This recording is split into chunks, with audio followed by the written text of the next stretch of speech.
Vamos direto ao assunto. Hoje a gente vai explorar o que podemos chamar de a planta arquitetônica da nossa realidade compartilhada. Vamos investigar um tema profundo, que é o problema da demarcação da ontologia social. Afinal de contas, o que exatamente torna o nosso mundo social? E como, na prática, ele é construído? É isso que vamos desvendar. Para começar a pensar nisso, imagine uma simples linha de pedras empilhadas no chão. A grande pergunta é: em que momento exato esse mero objeto físico, ali na natureza, deixa de ser só um monte de rochas e se transforma em um muro de fronteira? Uma barreira social super poderosa, cheia de regras e restrições. Quer dizer, a pedra em si não muda de composição química de uma hora para a outra, certo? Então, será que a transformação ocorre nela ou ocorre em nós? Para guiar a nossa conversa, a gente dividiu essa análise nos seguintes pontos. Primeiro, vamos definir o que é o social. Depois, entender a construção do mundo. Em terceiro lugar, a diferença entre causas e constituição. E por fim, a grande pergunta: o social é mesmo real? Então vamos lá para o nosso primeiro ponto. O que é o social? E como a gente traça a linha entre o que é puramente físico e o que é social? Isso aqui ilustra perfeitamente o tal problema da demarcação. Pensa bem, de um lado a gente tem uma realidade física inegável, como átomos agrupados. Do outro, uma multidão de corpos humanos. À primeira vista, uma multidão de pessoas parece ser a própria definição de algo social, não é verdade? Só que não é tão simples assim. Muitos teóricos defendem que o mero agrupamento físico de pessoas pode não ganhar o selo de entidade genuinamente social logo de cara.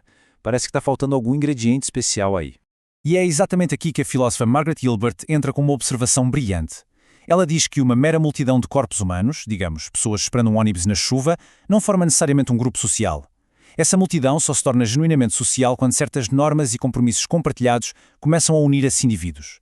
Ou seja, a chave do negócio é a mente, o compromisso conjunto, e não só o simples facto de estarem ocupando o mesmo espaço físico.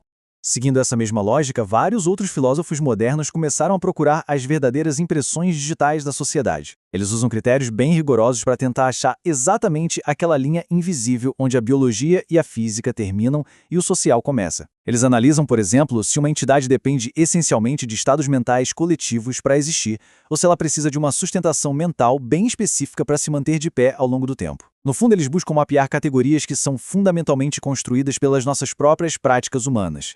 Isso nos leva diretamente à nossa segunda parte da análise, a construção do mundo. Vamos entender o que realmente significa construir a nossa realidade social na prática. Para entender como o social é construído, a filosofia divide essa investigação em dois passos bem claros. O primeiro passo é focado na determinação ontológica. É como se a gente olhasse para uma casa e perguntasse: do que ela é feita? Aqui, a gente tenta identificar quais são os constituintes, ou seja, os materiais físicos e psicológicos que compõem aquela entidade. Já o segundo passo foca na construção social em si. É a hora de perguntar: peraí, quem foi que desenhou essa planta e aprovou as regras de convivência? Esse passo identifica as fontes e as práticas humanas que ancoraram essa categoria na nossa existência coletiva. Vamos pensar num exemplo histórico para clarear isso. Imaginem a diferença entre definir se um ato do passado foi um sacrifício animal ou apenas um abate ritual comum para alimentação. Para fazer essa distinção, primeiro a gente precisa olhar para os constituintes físicos daquele ato. Qual foi o movimento, o local exato, qual animal estava ali. Isso cobre a primeira etapa. Mas só isso não basta. Em seguida, a gente tem a tarefa essencial de identificar as regras culturais invisíveis, aquelas tradições que construíram socialmente aquela categoria tão específica de ação. Uma coisa é a mecânica nua e crua da ação, outra é a regra social que a define. Então, o grande ponto de conexão aqui é o que chamamos de fundamentação metafísica. Pensem nela como a argamassa que mantém todos esses tijolos unidos e de pé.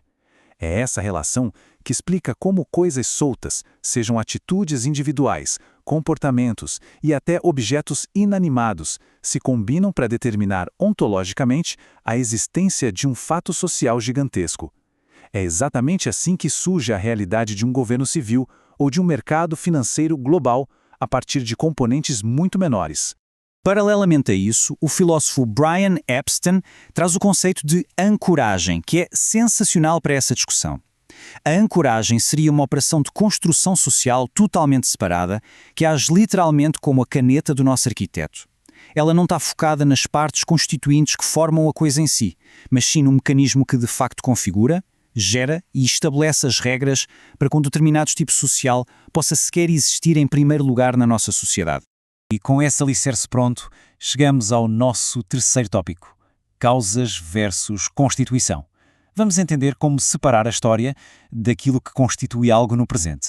Esse contraste entre ontologia e causalidade é absolutamente fascinante e a gente não pode de jeito nenhum confundir os dois. Vamos usar a Primeira Guerra Mundial como exemplo. A Tríplice Aliança, lá em 1881, foi, sem dúvida alguma, um evento histórico que causou a guerra, certo? Isso é pura causalidade. Agora, se a gente olhar para a Batalha do Somme, ela não causou a guerra. Ela fez parte da guerra em si. Ela foi um constituinte ontológico do conflito. São categorias complementares, mas conceitualmente muito diferentes. Só que, na filosofia, as coisas sempre podem ganhar uma camada extra de complexidade, não é? Existe um grande debate sobre como o tempo afeta a ontologia. Alguns teóricos dizem que a existência de uma entidade social depende apenas de factos presentes, ocorrendo de forma simultânea. A isso damos o nome de determinação sincrónica. Mas tem outro grupo argumentando que a ontologia do que uma coisa é agora, no nosso presente, pode e muitas vezes é determinada por eventos que já aconteceram no passado. E isso é o que eles chamam de determinação diacrónica. Uma forma brilhante e superintuitiva de visualizar essa tal determinação diacrónica é pensar numa simples pegada no chão. A realidade social e ontológica de existir uma pegada ali na Terra hoje não depende só daquele buraco no formato de um sapato que a gente está vendo no presente. Depende de forma absoluta de um evento histórico, o facto de um pé físico ter atingido esse chão no passado. Percebem a sacada? Sem a história desse impacto, aquilo não é uma pegada, é só um buraco aleatório na Terra. A história ditou o que o objeto é hoje. Vamos então para a nossa última sessão para enfrentar talvez a pergunta mais instigante de todas. O social é real? É aqui que mergulhamos nos debates entre realismo e antirrealismo. A gente tem uma tendência natural a achar que se algo foi fabricado ou inventado pelas pessoas, não é exatamente real. Mas, olha só, ser dependente da mente humana não é, nem de longe, sinônimo de ser falso ou ilusório. A teoria do realismo crítico bate o martelo dizendo que instituições e estruturas sociais são 100% reais por um motivo muito prático. Elas têm poderes causais emergentes. Quer dizer, do mesmo jeito que a gente debate a existência de objetos físicos como um carro, uma corporação ou um sistema legal impactam o nosso mundo de forma inegável, com forças que podem ser tão reais e pesadas quanto a própria gravidade. O filósofo John Searle tem uma frase que resume esse paradoxo de um jeito maravilhosamente claro.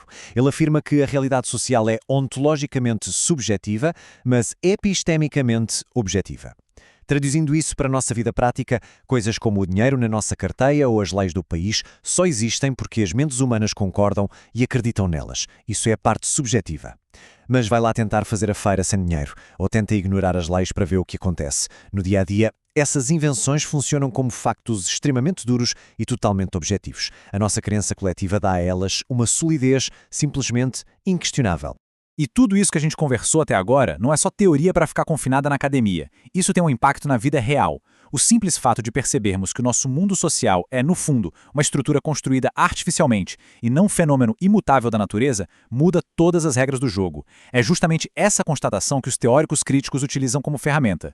Afinal, se regras muito rígidas, sistemas de castas ou leis de fronteira não caíram do céu como a chuva, mas surgiram de acordos e imposições humanas, então revelar e entender como essa construção foi feita é o primeiro passo vital para poder questionar e desmantelar opressões. E para fechar, fica aqui uma provocação daquelas para levar para a vida. A ontologia social prova para a gente que a sociedade que nos cerca não é uma montanha inescapável de rocha sólida.